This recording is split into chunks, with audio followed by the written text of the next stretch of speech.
Senhor presidente, senhor Eike Batista, parece que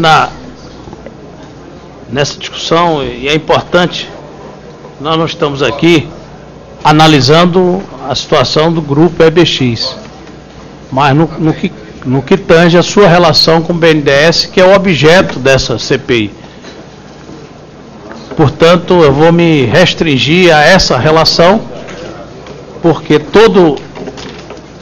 a causa do surgimento dessa CPI é o estabelecimento de uma possível relação intermediada do BNDES com os financiamentos privados ou investimentos do BNDES. Portanto, eu vou me ater a esse objeto. Aí teriam duas perguntas, e dependendo da resposta, a primeira é a seguinte: o senhor tem insistido de que nesses recursos utilizados pelo Grupo EBX em relação ao BNDES, que não houve nenhum tipo de prejuízo para o BNDES, tendo em vista que eles foram garantidos por bancos privados. Perfeito. E meus avais pessoais.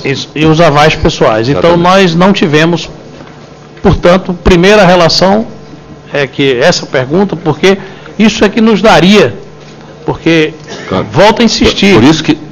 Por isso que me causa tanta estranheza que a mídia insiste em dizer que a Eike Batista deve 10 bilhões de dinheiro de risco que foi investido do BNDES nos meus projetos. Isso é uma mentira que, sabe, chega, né? Então, essa é a primeira pergunta, porque eu acho que dela decorrem todas as outras necessidades uma possível justificativa da convocação decorreria exatamente de ter prejuízo, porque aqui também está me causa estranheza de querer se ter no Brasil um capitalismo sem risco. Esse capitalismo patrimonialista é que deu no que deu. Esse capitalismo patrimonialista é que deu no que deu. E a gente ouve alguns discursos que não se preocupa com o investimento que foi feito. Investimento na formação bruta de capital fixo, volto a insistir nesse tema aqui, não tem rentabilidade a curto prazo, e alguns investimentos, principalmente eu vim dessa área de petróleo e gás, essa é uma hora de alto risco, não é de pequeno risco. Chega-se a ter, e não sei se nessa área houve financiamento do BNDES para esse tipo de atividade. Me parece que é aí que se encontram os prejuízos e a desarticulação. Exatamente. Do grupo. Então, essa é a primeira pergunta aí em relação à possível relação de prejuízo no que diz respeito ao BNDES. E uma outra pergunta: houve algum tipo de dinheiro a fundo perdido dado pelo BNDES ao Grupo X? Não? Não, nunca houve. Tá. Sem garantias também. Eu não sabia nem se existia isso. Mas são um conjunto. Não, mas é um conjunto de ilações que tem por aí. Então a gente precisa. Aqui é que é o momento da gente tirar essas dúvidas.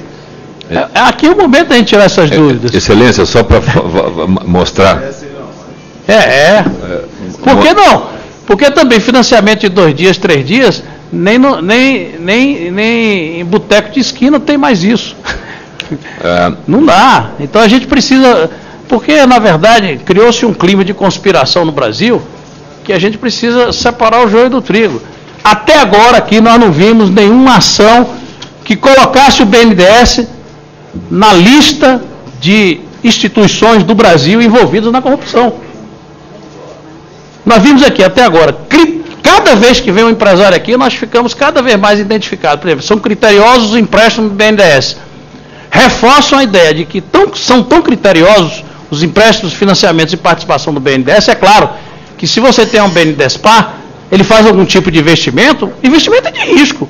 Então não seria investimento. Perfeito. E nós sabemos que os investimentos podem dar certo, como podem não dar. Eu estou separando isso do mercado financeiro, que o mercado financeiro, todos nós conhecemos quais são as práticas, as ações do mercado financeiro. Aí, especulação, é só ver aí a crise da Bolsa, as bolhas imobiliárias, etc, etc. Não vou entrar nesse método, estou falando dos investimentos produtivos. Porque me causa estranheza, porque toda vez que a gente traz um empresário aqui, fica cada vez mais claro. E reforça a ideia. Primeiro, os empréstimos do BNDES são criteriosos. Segundo, reforçam porque o BNDES tem inadimplência de menos de 1%. Quer dizer, o BNDES tem uma inadimplência de menos de 1%, pelo critério, nenhuma empresa que seria... Não tem prejuízo como a Petrobras teve. Nós não encontramos até agora, nesse processo investigatório aqui, de discussão, nem dos documentos apresentados, nenhum tipo de estrutura de empréstimo de financiamento que fuja as regras, senhor presidente, só para concluir, que fuja essas regras do BNDES. Então, as minhas perguntas já foram bastante respondidas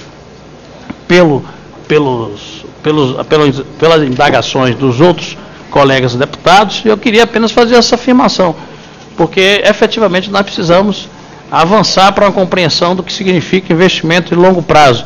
Para construir um projeto nacional de formação bruta de capital fixo, nós temos que ter uma visão de longo prazo. E isso implica, e cada vez mais me reforço, o papel importante que o BNDES tem nesse processo.